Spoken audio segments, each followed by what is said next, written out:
Have you ever met someone everyone admired? Someone people described as kind, patient, thoughtful, almost impossibly perfect? Now let me ask you a second question. What if the person everyone trusted the most was also the one quietly, one conversation at a time, taking someone else apart? I'm going to tell you what that looked like from the inside, because for 2 years, I was the only person in the world who knew. The truth about emotional manipulation is uncomfortable because it rarely looks frightening in the beginning.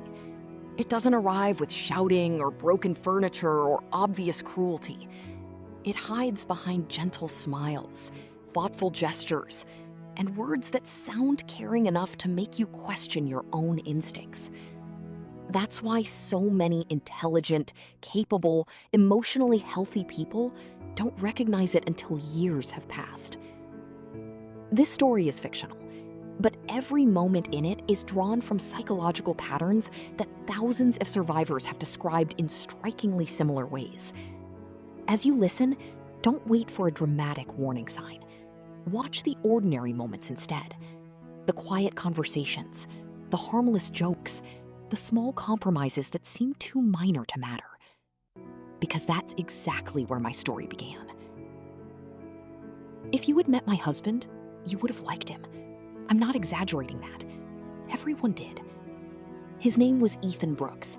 He was an architect, the kind of job where people already assume you're thoughtful, precise, a builder of things that last. He remembered birthdays without being reminded. He held doors for strangers. On Saturday mornings, he volunteered at the public library, teaching kids to read, and somehow made it sound like they were doing him the favor. At dinner parties, he refilled wine glasses before anyone noticed theirs was empty. He laughed at jokes that weren't that funny. He made sure the quiet person at the table felt seen. My mother adored him. My coworkers at the marketing firm where I managed our client accounts used to ask, only half joking, if he had a brother. My best friend Priya said he'd ruined dating for every other man in Chicago. We met at a friend's engagement party. I was coughing into my sleeve, mortified, and he crossed the entire room just to bring me a glass of water. Small, thoughtful, the kind of gesture you tell your mother about on the phone that night. Within 6 months, we were engaged. Within a year, married. Everyone said we were the couple that made them believe in love again. I believed it too. For a long time, I believed it completely. The first crack came 4 months into our marriage, and it was so small, I almost let it disappear. We were at dinner with my old college friends. I told a story about a scheduling mistake I'd made at work. Minor, the kind of thing that ends fine and gets funnier in the retelling. I told it the way you'd tell a story at a dinner table, laughing a little at myself. Ethan laughed too. Then he turned to the table and said gently, almost affectionately, "She does this a lot. It's kind of endearing, honestly. I just handle the important dates now." Everyone laughed. I laughed too. But something in my chest tightened, just slightly, in a way I couldn't yet name. Later that night, I brought it up. That comment about me handling dates wrong, I don't actually do that very often. He looked at me with such calm, warm patience that my complaint suddenly felt unfair before I'd even finished saying it. "Emma," he said softly, "I said it because I love you. I wasn't trying to embarrass you.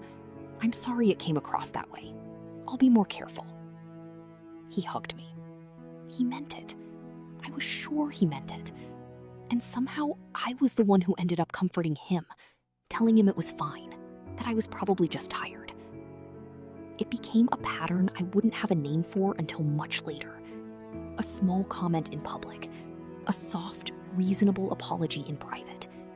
And somewhere in between, my own memory of what had actually happened would start to blur, like a photograph slightly out of focus. I told myself it was nothing. Marriages have small frictions. He always apologized so sincerely. He always seemed to care so much about how I felt.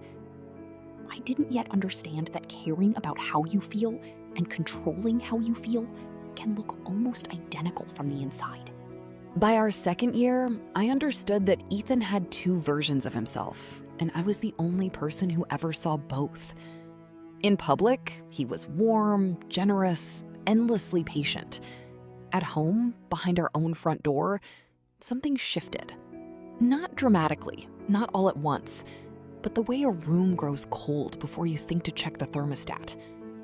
He didn't yell. I want to be clear about that, because I know what people picture when they hear the word toxic, and it wasn't that. Ethan's control lived in silence, in sighs, in the particular way he'd go quiet mid-conversation and let the silence stretch until I filled it with apologies for things I hadn't done. There was one night I want to tell you about, not because it was the worst night, but because it was the most ordinary one. I came home 20 minutes late from a work event. Nothing unusual, traffic, a conversation that ran long. I walked in already smiling, ready to tell him about my day. He was sitting at the kitchen table, still in his work clothes, one plate set for dinner. Just one. "I made dinner for 2 people," he said quietly, not looking up. I guess that was optimistic of me. "I texted you I'd be late." "You did," he agreed. "It's fine. It's completely fine. I worry when I don't know where you are. That's on me, not you." I apologized. I apologized even though I had texted him, even though I'd done nothing wrong. Somewhere in that conversation, the facts had stopped mattering, and what mattered instead was managing his quiet, wounded disappointment. That was the first time I remember thinking, I don't know when I became the one who's always sorry. I should tell you, it wasn't always this controlled. About a year in, before the quiet fully took over, I mentioned wanting to take a weekend trip with Priya. Just once, his calm actually broke. His voice rose, just for a second, sharp in a way I'd never heard. "You'd rather be with her than here?" And then, almost as fast as it appeared, it vanished. Back to soft, back to sorry, back to I don't know what came over me. I've just been stressed at work. I remember being almost relieved by that flash of temper, because at least it looked like something. The version that followed, calm, reasonable, endlessly patient, was so much harder to point to. Gaslighting rarely announces itself. It arrives disguised as reasonableness. 3 weeks later, I brought up a conversation we'd had about Thanksgiving, about visiting my sister in Ohio. Ethan had agreed to it. I remembered it clearly. I remembered exactly where we'd been sitting in the car, remembered him nodding. "We never talked about that," he said, frowning, genuinely puzzled. "I'd remember something like that." "Ethan, we were in the car. You said you'd request the days off." "Emma." His voice was so gentle it almost hurt. "I think you might be stressed. You've been forgetting things lately. The dry cleaning, your cousin's call. I'm a little worried about you, honestly." And there it was again, that particular vertigo, the sense of standing on ground that used to feel solid. I started keeping a small notebook after that. Not because I planned to. I just found myself writing down conversations, dates, small details, like a woman quietly building a case for herself in her own home. I didn't call it evidence yet. I called it just in case. The strange part was how normal everything still looked from the outside. We still hosted dinner parties. He still remembered my coworkers' names, still brought me coffee every morning, still told people I was the best thing that had ever happened to him. And every time I doubted myself, some part of me thought, but he's so kind. Kind people don't do this on purpose. I didn't yet understand that a person doesn't have to be cruel to be harmful. Sometimes the softest voice in the room is the one quietly rewriting your reality. I didn't notice myself disappearing. That's the part survivors describe most often, and it's the part I understand best now. You don't feel the walls closing in, because each new limitation arrives wrapped in concern. The strange part wasn't that I stopped seeing people. The strange part was how quickly it started feeling normal. At first, every canceled plan came with an explanation. Then, eventually, it stopped needing one. I just don't love how Priya talks about her divorce like it's a joke. I worry about her influence on you. So I saw Priya less. Looking back, I don't think I stopped missing my best friend. I just slowly got used to living without the version of myself she reminded me of. Your mom means well, but she can be a lot. I don't want you stressed after visiting her. So my calls with my mother got shorter, further apart. My mother never complained. She just started ending every phone call the same way. Whenever you're free. I don't think she realized I wasn't busy. I was disappearing. I know you love the firm, but the hours have been hard on us. Have you thought about something with a little more flexibility? So I quietly let go of mentioning the account director promotion I'd been offered. None of it felt like losing anything. Each conversation on its own felt like being cared for. It was only in the spaces between them, the quiet mornings when I'd realize I hadn't spoken to a friend in weeks, that a small, cold feeling would surface, and I'd push it back down. Ethan never told me who I could see. He was too careful for anything that obvious. He simply made every alternative feel slightly unwise, slightly unnecessary, slightly like something a truly happy wife wouldn't need. At Thanksgiving that year, my aunt pulled me aside in the kitchen. "You seem different lately," she said. "Quieter." "I'm just busy," I told her, and I believed it when I said it. By the time I noticed how small my world had become, I was the one holding the measuring tape. And even then, I assumed the room had always been this size. The self-doubt frightened me more than anything, because it didn't feel like doubt from the outside. It felt like maturity, like growing up, becoming less dramatic, more understanding. I started narrating my own life in Ethan's voice before he'd even said anything. Maybe I am too sensitive. Maybe I did remember that wrong. Maybe he's right that I take things too personally. I stopped trusting my own memory in small, quiet ways. I'd write something in the notebook, then look at it a week later and think, was it really like that? Or am I exaggerating? One night, unable to sleep, I looked something up almost by accident. A phrase about feeling crazy in your own relationship. An article used a word I'd never applied to my own life before: gaslighting. I read the list of signs at 2 a.m. with my phone brightness turned all the way down, like I was hiding something. You constantly second-guess yourself. You feel confused rather than angry after conversations. You find yourself apologizing often. You have the sense that you used to be a more confident person. I closed the article. I told myself it didn't apply to me. Ethan loved me. Ethan brought me coffee. Ethan had cried once, genuinely, when he thought he'd upset me. But I didn't delete the article. I saved it, quietly, the way you save something you're not ready to look at directly, but aren't ready to lose either.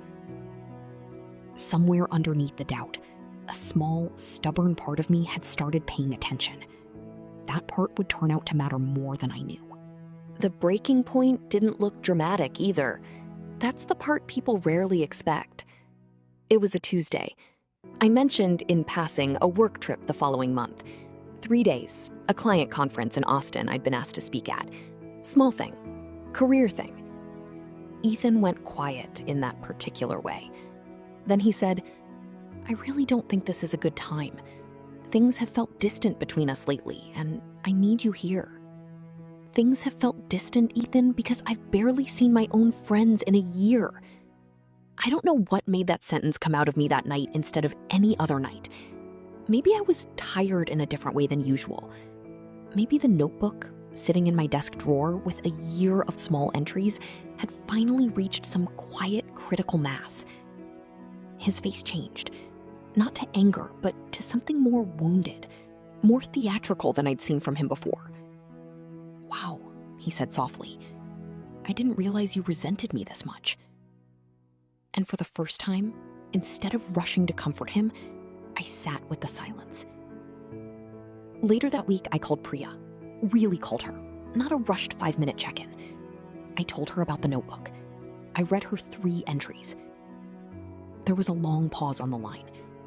Then she said, carefully, "Emma, I need you to hear something, and I need you to not defend him for 1 minute while I say it." I let her speak. And for the first time in 2 years, I let someone else's read on my own life sit next to mine, without immediately explaining it away. Priya suggested a therapist she'd seen years earlier, a woman who worked gently, in patterns rather than diagnoses. I went alone. I didn't tell Ethan at first, which felt like its own small act of rebellion. In that office, I read from the notebook out loud for the first time. The date night comment, the single dinner plate, the forgotten Thanksgiving conversation, the slow disappearance of my friends.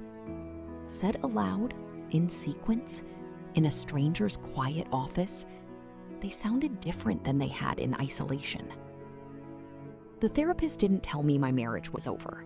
She didn't tell me Ethan was a monster. She asked one question I still think about. "When you read those entries back," she said, "who apologizes in almost every one of them?" "That's not really fair," I said first, faster than I meant to.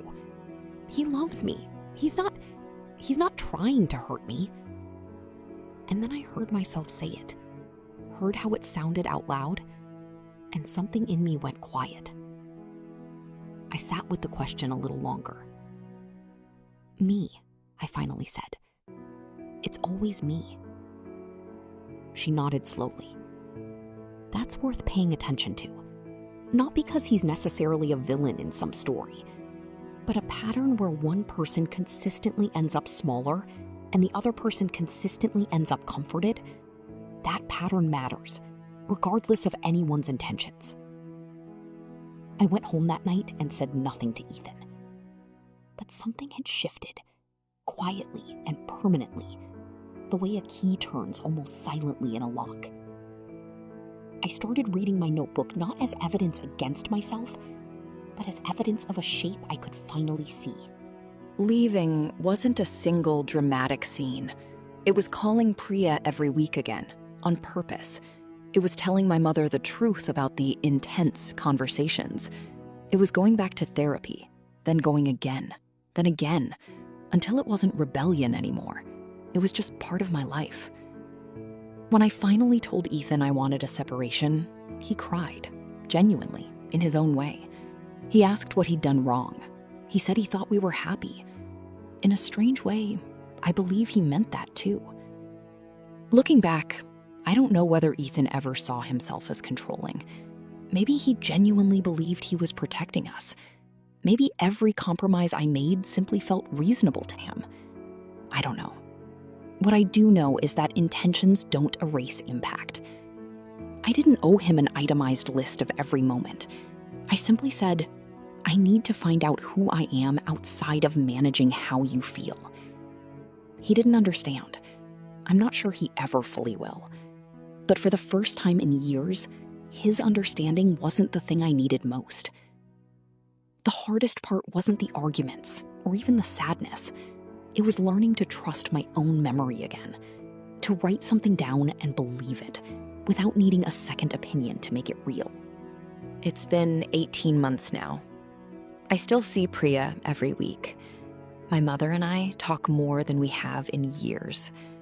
I took a promotion, a different one, at a different firm, and the version of me who took it feels, in a strange way, like someone I'd almost lost. I kept the notebook, not out of bitterness, but because it taught me something I want to remember. The truth doesn't announce itself loudly. Sometimes it accumulates quietly, one small entry at a time, until one day you have enough pages to finally see the shape of what was happening. For a long time, I thought that notebook existed to help me remember conversations. I was wrong. Every page sounded like a woman asking herself, did that really happen? Today, those same pages remind me that it did. People still remember Ethan as the perfect husband. Maybe they always will. But I've learned that someone can look perfectly safe to the entire world while quietly becoming the least safe person in yours. If something in this story feels uncomfortably familiar, the single dinner plate, the gentle correction in front of friends, the slow disappearance of the people who used to know you best, I want you to hear this clearly. You are not too sensitive. You are not remembering it wrong. Everyone thought he was the perfect husband. The hardest part wasn't convincing them otherwise. It was convincing myself he wasn't. Kindness in public is not proof of safety in private. Don't ignore the quiet part of your story just because everyone else believes a different one. A quick note before we go further. Emma's story is fictional, and nothing here is a clinical diagnosis of any real person. What follows describes a behavioral pattern, not a label to hand someone in your own life. Psychologists sometimes describe this pattern as covert narcissism, also called vulnerable or introverted narcissism. Unlike the loud, grandiose stereotype most people picture, it rarely looks arrogant from the outside. It looks generous, patient, even humble. The manipulation doesn't rely on obvious dominance. It relies on image management and on making the partner responsible for maintaining that image. Let's look at the specific mechanisms hidden inside Ethan's behavior. Remember the joke Ethan made at that dinner with your old college friends? The one everyone laughed at? The one about handling your dates for you? That's where the public-private split begins. Psychologists call this impression management, carefully curating how you appear to others while behaving differently in private, where there are no witnesses. This split isn't accidental. It serves a purpose. If Emma ever spoke up, her account would compete against a well-established public reputation. Who would believe her over the perfect husband? Remember the forgotten Thanksgiving conversation, the one Ethan swore never happened? Real gaslighting rarely sounds cruel. It sounds patient, even loving. I'm just worried about you. I think you're remembering that wrong. The calm is what makes it effective. A raised voice invites resistance. A gentle, concerned tone invites self-doubt instead. Remember the single dinner plate? The one set for two? And the apology Emma gave for something that wasn't even her fault? That's DARVO. Deny, attack, reverse victim and offender.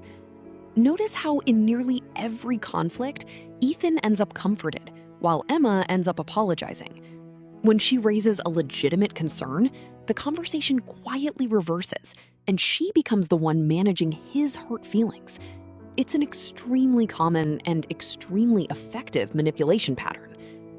Remember how Priya, and then her mother, quietly faded from the picture without Ethan ever forbidding a single visit? That's isolation through concern, not control. He simply made every relationship outside the marriage feel slightly unwise. That's far harder to recognize than obvious control, because each individual comment sounds reasonable, even caring on its own. And remember the notebook, the one Emma kept just in case because she'd stopped trusting her own memory? That's erosion of self-trust, perhaps the most damaging long-term effect of all. She began pre-narrating her thoughts in Ethan's voice, doubting her memory before he'd even responded. This is why survivors often describe feeling crazy rather than angry.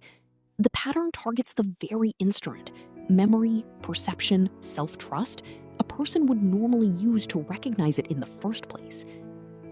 Research on coercive control consistently shows that the people most vulnerable to these patterns aren't naive or unintelligent.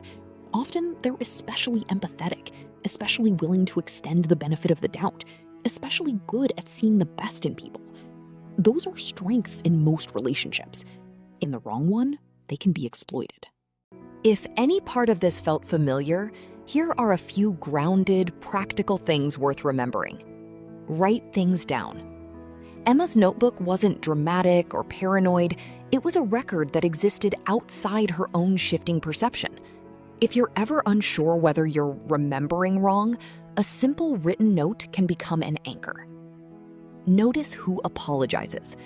In any recurring conflict, ask honestly, who consistently ends up comforting whom? A healthy relationship has apology flowing in both directions over time. A one-directional pattern is worth examining. Public reputation is not proof of private safety.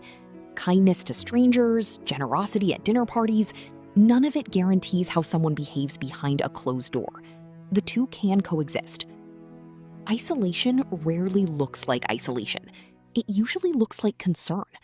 If your world has quietly gotten smaller and every explanation sounds reasonable on its own, step back and look at the pattern as a whole. Your memory is not the enemy.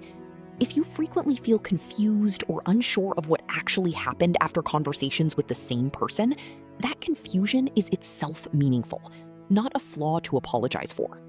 Outside perspective matters. Priya's willingness to gently reflect Emma's situation back to her, without judgment, but without softening it either, was one of the turning points in this story. A trusted outside voice can see patterns that are almost impossible to see from inside them. And finally, setting a boundary or leaving a relationship that no longer feels safe doesn't require the other person's understanding or agreement. Emma didn't need Ethan to accept her reasons. She only needed to trust them herself. If Emma's story felt familiar, you're probably not the only one. If you feel comfortable, share your thoughts below. Someone reading your comment might realize they're not imagining things either. And if you enjoy psychology stories that help uncover patterns people often miss, I'd love to have you here for the next one. Because sometimes recognizing the pattern is where healing begins.